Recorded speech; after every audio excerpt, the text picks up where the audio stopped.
Bueno, muy bien. Bienvenidos a la segunda parte del video. Se me cortó esto, como habrán podido ver. Aproveché para cenar, para prepararme un tecito de limón y para repasar el argumento de la Odisea. Que es bastante intrincado porque ocurren muchas cosas en la Odisea. De hecho, convencionalmente decimos que algo en nuestra vida fue realmente una odisea, por ejemplo, hacer un trámite en la intendencia, precisamente porque estuvo plagada de, infestada de inconvenientes, de obstáculos, de asuntos que tuvimos que sortear, muchas veces valiéndonos de toda clase de estrategias, igual que como hace Odiseo. A veces estrategias racionales y a veces emocionales, ¿no? Es decir, tener paciencia, por ejemplo. Bueno, la historia de la Odisea comienza con Odiseo en la isla de Calipso, donde ha caído, donde ha llegado por una serie de múltiples eventos que vamos a ir repasando. Pero la historia comienza ahí y todo lo que ocurre antes en la historia se conoce porque Odiseo eventualmente lo cuenta a alguien en algún momento de su travesía. Es decir, que a medida que va volviendo a Ítaca va teniendo diferentes situaciones donde va contándole a sus interlocutores y por lo tanto a los lectores todo lo que ha ocurrido previamente. La historia comienza entonces con él en la isla de Calipso, nombre que aparentemente proviene del griego kaliptein, que quiere decir algo así como ocultar, es decir, como si Calipso lo tuviera oculto. Y es el momento donde, en relación a lo que vamos a ver en clase, se realiza como un concilio, una reunión de dioses, donde se decide enviar a Hermes, el mensajero de los dioses, a hablar con Calipso, para que ella obedezca la orden de los dioses de liberar a Odiseo para que éste vuelva a Ítaca. Por otro lado, Atenea se va a hablar con su hijo Telémaco para que Telémaco realice determinados viajes para averiguar sobre el destino de su padre y preparar todo para su llegada, para su arribo. Pero si queremos ordenar la historia en sus eventos centrales, en los momentos más importantes que yo quisiera destacar hoy, podríamos ordenarlos de la siguiente manera. Acaba la guerra de Troya que dura 10 años. Los aqueos, el bando de Odiseo y de Aquiles, gana. Odiseo decide volver, pero unos vientos huracanados lo hacen naufragar y llegan a una pequeña ciudad donde los habitantes huyen al verlo llegar a Odiseo y a todos sus tripulantes, pero luego les preparan una emboscada y los atacan. Los sobrevivientes que quedan, a su vez, se embarcan otra vez y van a parar luego a la isla de Sicilia. Allí ocurre uno de los episodios más famosos de la Odisea, donde se encuentran con Polifemo, el cíclope, esta figura con un solo ojo, y que es hijo de Poseidón, el dios de los mares. El cíclope empieza a devorarse a los compañeros de Odiseo hasta que él trama una estrategia para deshacerse de él. Primero lo embriaga con vino y cuando Polifemo ya está borracho en una especie de duermevela o cayendo en el sueño, aprovecha para clavarle una estaca en su único ojo y por lo tanto cegarlo. Polifemo se pone furioso y se queda en la puerta, en la entrada de una cueva donde Odiseo y su tripulación está refugiada. Es aquí donde Odiseo echa mano a sus habilidades para poder salir airoso de la situación. Usando su ingenio característico, su factor de estratega, lo que hace es pegarse él y toda su tripulación al vientre de determinadas ovejas que están dentro de la cueva. De tal modo que cuando las ovejas salen, como todos están agarrados a los vientres, Polifemo palpa a las ovejas para detectar a algún ser humano y lo único que palpa es el lomo de las ovejas y no a los hombres que están allí. Entonces de esta manera Odiseo y y los suyos pueden escapar. Pero aquí ocurre un momento fundamental. Cuando Odiseo ya se embarcó y ya se está alejando por el mar de Polifemo, decide dar su identidad. Hasta el momento, cuando Polifemo le preguntaba por su nombre, él había dicho: soy nadie. Ese es mi nombre. Nadie, con mayúscula, digamos. Pero cuando ya está yendo, después de haberlo burlado 2 veces, con el vino y con la estrategia de las ovejas, Odiseo dice su nombre. Le dice, estoy citando de memoria, voy a citar mal, pero solamente para que me entiendan. Le dice, bueno, cuando te pregunten quién te hizo eso, dile que fue Odiseo de Ítaca. ¿Por qué Odiseo dice su nombre cuando todo le había salido bien? Bueno, esto corresponde a ciertas características del héroe griego, de la cultura griega. En principio los griegos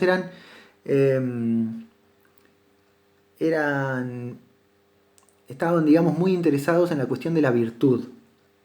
¿Qué vuelve a un hombre virtuoso? ¿Qué lo distingue de los demás? ¿Qué lo vuelve mejor?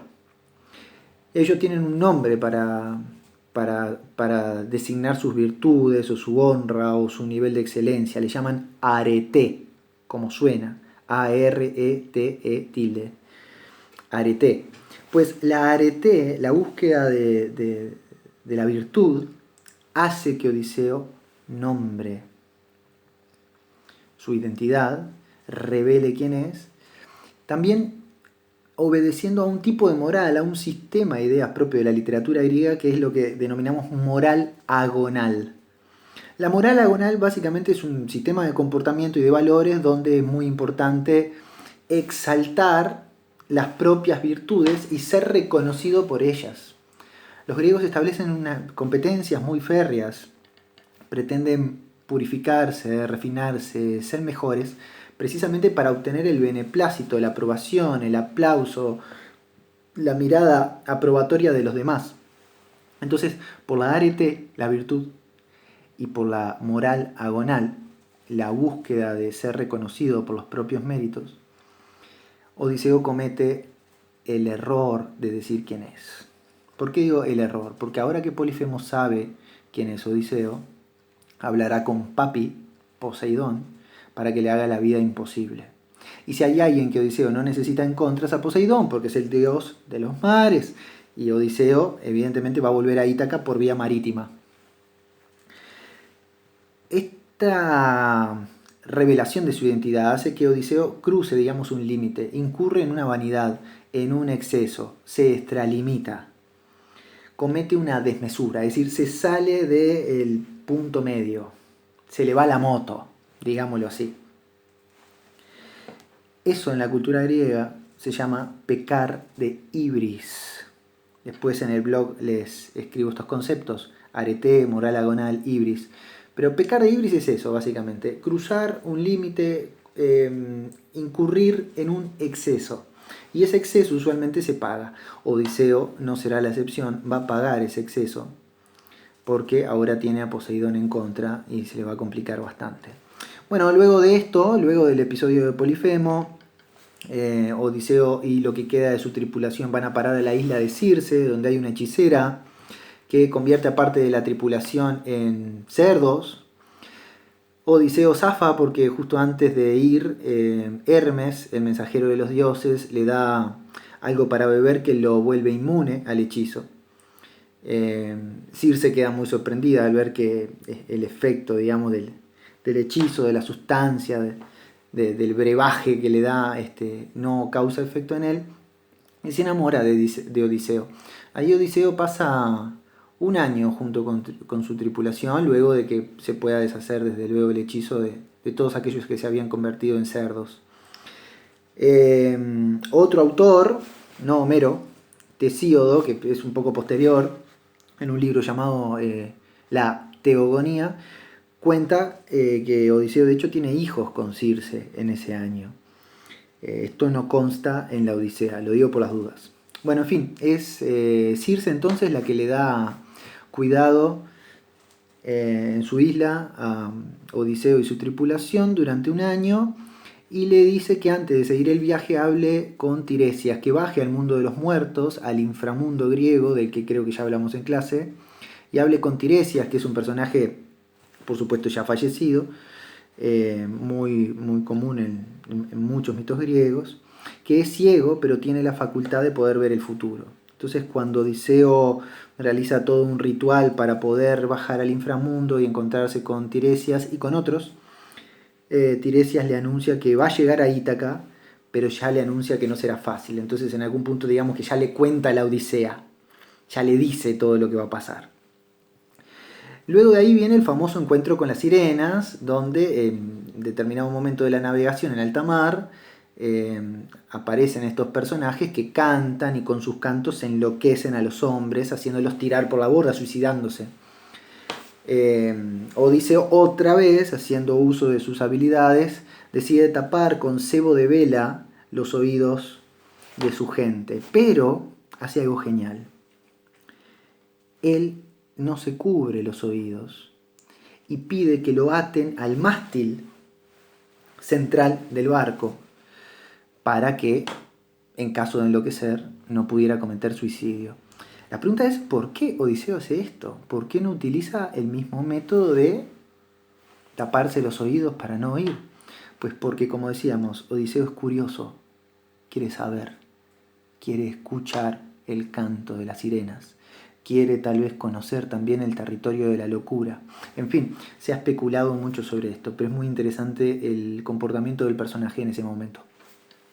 Bueno, luego del episodio de las sirenas, van a recalar a la isla de Helios, donde están las vacas del sol, que son unas vacas sagradas. Odiseo les dice, no se tocan esas vacas, son sagradas, pero muchos hombres hambrientos sacrifican a muchas de esas vacas y se las comen. Y como son vacas sagradas y son vacas de Zeus, Zeus se pone como loco y cuando vuelven al mar es Zeus quien produce un nuevo naufragio, que ya no esta vez no está causada por la naturaleza, sino está causado por Zeus. Y solo Ulises se salva. ¿Dónde cae? ¿Dónde queda? En la isla de Calipso, donde empieza la historia. Y es ahí donde permanece 7 años. Permanece 7 años con Calipso, que está evidentemente enamorada de él. Otros mitos o derivaciones del mito que cuenta Homero cuentan también que hubo hijos entre Odiseo y Calipso. Pero bueno, el asunto es que por dictamen de los dioses, luego del concilio que leeremos en la Rapsodia 1, Calipso tiene que dejarlo libre y como ustedes bien ya saben, porque esto ya lo vieron en un documental que les mandé, Calipso le ofrece la inmortalidad y él renuncia a ella con tal de quedar libre para volver a Ítaca. Es ahí donde, al embarcarse, luego de la ayuda de Calipso, ahora sí naufraga otra vez, pero ya no causado por la naturaleza, ya no causado por Zeus, sino por Poseidón, que se la tenía jurada, digámoslo así, ¿no? Por haber cegado a su hijo Polifemo el Cíclope. Bueno, ahí va a parar al sitio de los feacios, ¿no? Una cultura, un grupo de gente que lo recibe a través de Nausíaca, que es una princesa que se enamora de Odiseo. Como ven, todas se enamoran de Odiseo por su inteligencia, por sus cualidades de héroe. Esto es como característico del héroe griego. También es característico esto de luchar contra las fuerzas de los dioses, es decir, el hombre mortal luchando contra fuerzas trascendentales. Y es ahí, por ejemplo, donde Odiseo escucha a un Aeda, ciego, como Homero, que cuenta su historia, porque claro, ya han pasado 20 años.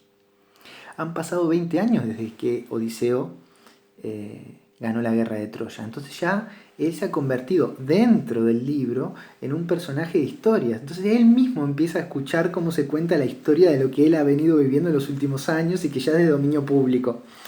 Fuera de la novela, como hablábamos antes, y dentro, fuera del libro y dentro del libro. Olviden novela, porque es poesía.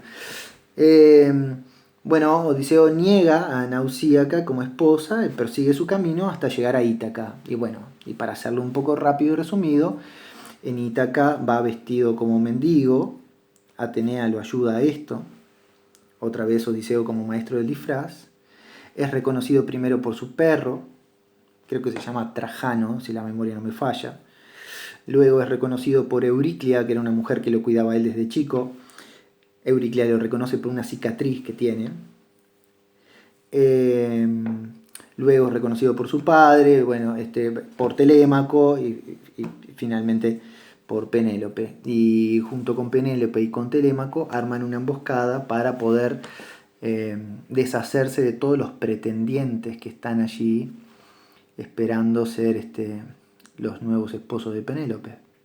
Entonces todos están intentando tensar el arco de Odiseo, que Odiseo dejó ahí, nadie puede, y cuando este mendigo lo intenta, todos quedan asombrados al ver que el mendigo puede hacerlo y con una flecha le atraviesa la garganta a uno de los pretendientes. Telémaco cierra las puertas para que nadie se escape y básicamente Odiseo hace una rápida limpieza. Bueno, en fin, pasan otras cosas, me estoy salteando múltiples asuntos, pero en lo esencial esa es la historia. En nuestro siguiente encuentro, luego de que ustedes me dejen en los comentarios aquí y se suscriban si quieren, y qué sé yo nunca fui youtuber, lo estoy diciendo ahora, luego de que ustedes me dejen los comentarios, digo, y que yo les responda las dudas, comenzaremos con el análisis de la Rapsodia 1. ¿Tá? En resumen, entonces, luego de 20 años de ausencia, Odiseo vuelve.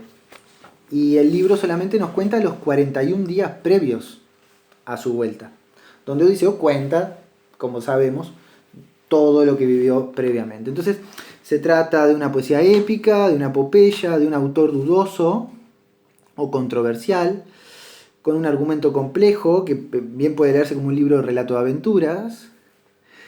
Y bueno, es una historia sobre el exilio, es decir, sobre estar lejos de la patria, sobre la vuelta a esa patria, sobre la vuelta a un amor, sobre el retorno a una familia.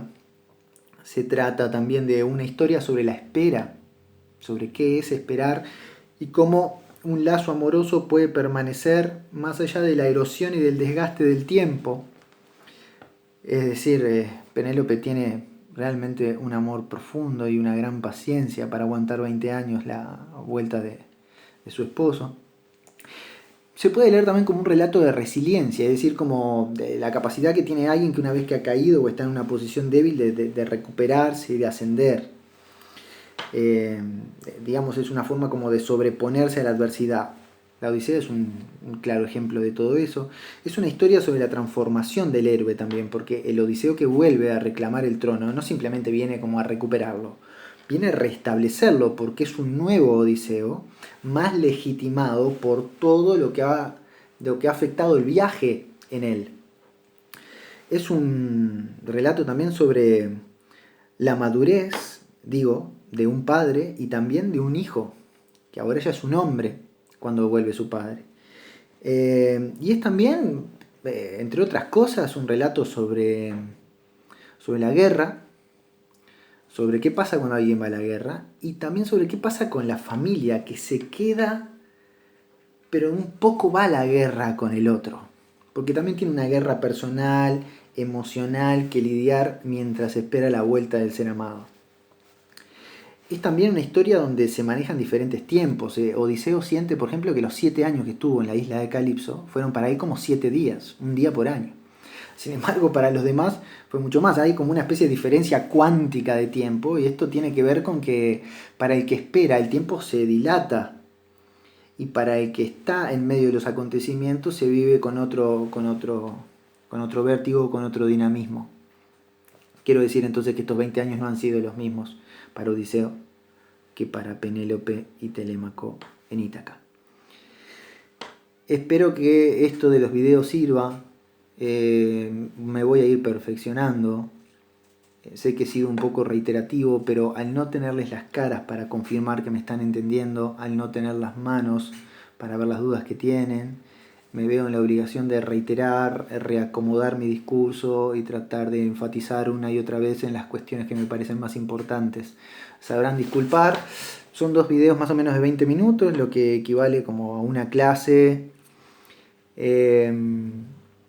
Estoy a la espera ahora de sus dudas y preguntas. Les mando un abrazo grande, espero que la cuarentena los esté tratando bien y sigamos poniendo ustedes y yo lo mejor de nosotros para que, como deseo, salgamos bien de esta. Un beso.